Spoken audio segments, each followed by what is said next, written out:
considered as investment advice or a recommendation to buy shares in the company featured. Welcome to this Stockbox interview.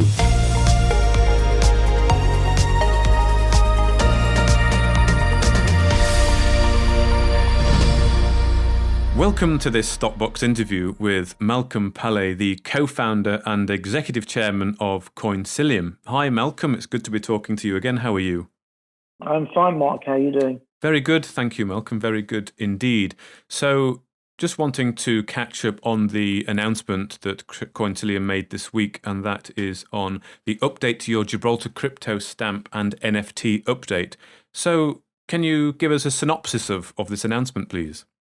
Yeah, well, it's pretty sort of. I was going to say bland. I don't think it's bland at all. It's certainly really exciting. But the fact of the matter is that we can't really say more than we've actually said in this update, because you have to understand that it's a product that is going to be sold to collectors, and our focus must be on the collector market. So this is part of a larger campaign which is being coordinated to access the largest number of people targeted in this space.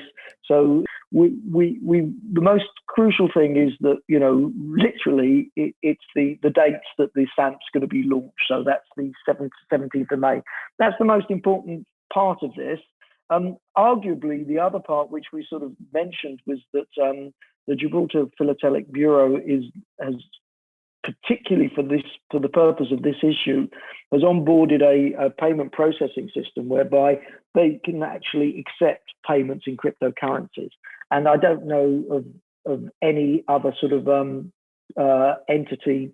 They're not a post office, but they're a large distributor with a mandate to offer stamps that are sort of Gibraltar centric, and they really feel that it's important to actually have that facility so that people who are in this space can actually buy the stamps with their preferred means of payment.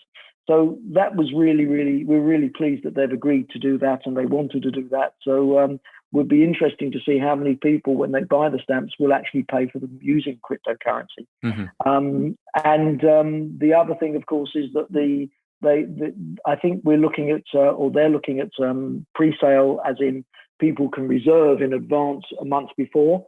And that I think the 19th of April is when that will happen. So people will be able to go to the website and place a pre-order. And the other factor with the stamp is that the purchaser of the physical stamp will have a 8-week window in which they can reserve their NFT, because those NFTs will also be sold separately after that exclusivity period. So the benefit of actually buying the stamp is that you have the first right. And we've allowed an 8-week window for simply the logistics and postage, so that when they order the stamp, it may take a week or two to get to them, depending on whereabouts in the world they are. But they can then go to reserve their NFT, and that will be probably, I think that will be launched when it's launched, but there'll be a pre-reservation process there. So it's it's all sort of coming together. We're releasing the news one bit at a time, but the people who are interested at the moment are shareholders and investors, and we're getting lots of inquiries from various places. How can I order? How can I reserve? Well, it's something that we will be releasing a press release at the beginning of April, which will have all the sales details about and how. And the instructions about how to go about it then. Okay. Well, it's great that you've got the dates there. That's at least something investors can look forward to and await that press release. Can you tell us sort of any more about the NFTs and the collectible set? You mentioned super rare ones. You've got me quite interested now. So look, the thing about this, again, it's something you don't really reveal too much until you're ready to launch them, because there's a whole process with this. But the NFTs will be a selection of iconic images of Gibraltar, which we've commissioned to be photographed by a local photographer, and these images will be incorporated into the digital stamp. But we are going to also have some unique super rare NFTs, which will be included amongst that, and we will be issuing details about how that will work in this press release. So you'll know a little bit more about that. But they will be sort of I mean, look, in the traditional stamp world, you have stamps with faults, but no one creates them with faults. They just happen to have faults, and those tend to be much rarer. Now, we're not creating NFTs with deliberate faults, because that would be a bit sort of that would be a bit weird, and it would be a bit contrived. So what we're doing is we're inserting in a selection of super rare NFTs, which will be sort of a bit of a potluck thing when people get them. Okay. Well, definitely something to look forward to there for sure. But I wonder if we can just finish with some thoughts on the NFT space. It certainly seems to be going very crazy at the moment. I'd noticed the BBC News picking it up on their main news page. Of course, the news about Beeple and the unbelievable statistic that the digital art that Beeple sold via Christie's is the third most valuable piece of art ever sold by a living artist. I mean, that is a staggering statistic. So what's your take on the NFT space at the moment? And I mean, of course, Coinsilium's benefiting. Share price is doing very well recently.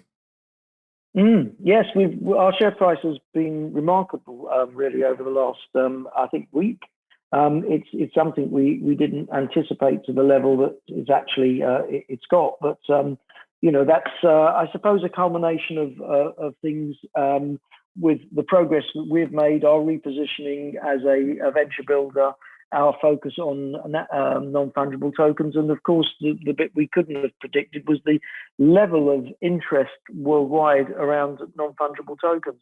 I have to emphasize, as I do with everyone I speak to, that this is just the tip of the iceberg. It's just the beginning. I'm not saying that to try and encourage people to sort of get too excited about it, although it is very exciting. What I'm saying is that when you look at it purely from the technology point of view, when people sort of start appreciating what kind of solutions that you can build using this technology, it takes you into a whole new world. And it's really as I say, the dawn of, if you compare this with the dot-com boom, or just prior to that, people were really only using the internet for email. It was a very convenient thing, and it was very, at the time, it was quite exciting that you could actually send someone an email and get it within a second around the world, wherever they are. And that was amazing in itself. And people were sending emails to people, just, long letters on emails, just to play around with it. So, we just were imagining that the total extent of the disruption that this internet would cause would be to disrupt the post office. Because why would you need to send a letter if you can actually send an email?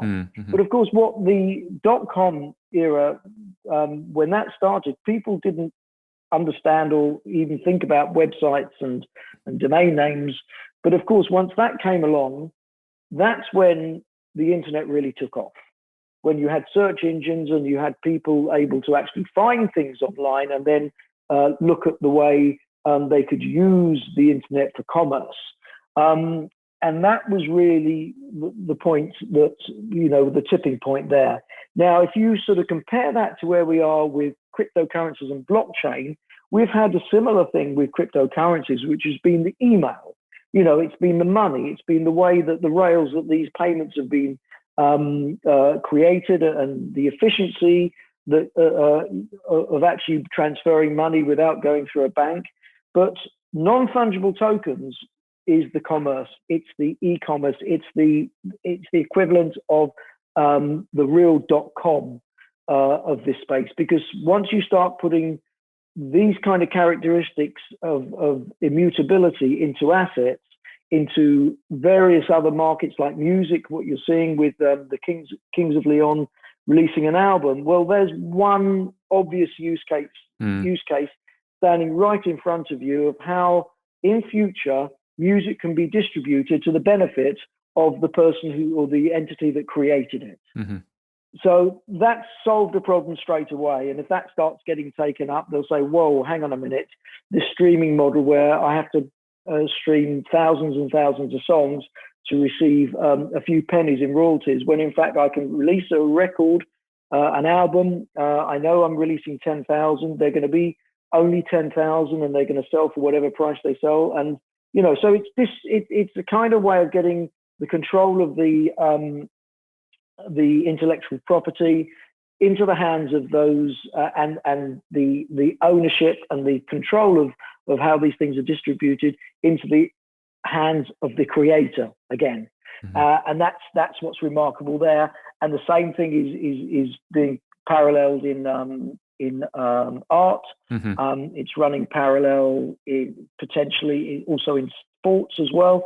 So people are they're identifying the use cases now. So that's what's really so interesting about it. Mm-hmm. And of course, what's really great for Coinsilium is we're 6 months, 9 months ahead of pretty much most of the other players who are sort of looking at it now. And we're already setting up, we've already launched or about to launch our first NFT project. And we've also announced the establishment of an NFT development studio mm-hmm. In Gibraltar. So that's what's really I think probably drawing people's attention to us, mm-hmm. Because we've been going about it for quite a while. Indeed. So, yes, so that's why it's so exciting. Yes, it is. And I remember our first interviews we did, Malcolm. So Coinsilium definitely has the first mover advantage in this space for sure. But thank you very much. That's Malcolm Palle there, the co-founder and executive chairman of Coinsilium. Thank you very much for your time. Thank you, Mark. Thank you for listening to this Stockbox interview. For more information, interviews and videos, visit our website at stockboxmedia.com or give us a follow on Twitter by searching @StockboxMedia.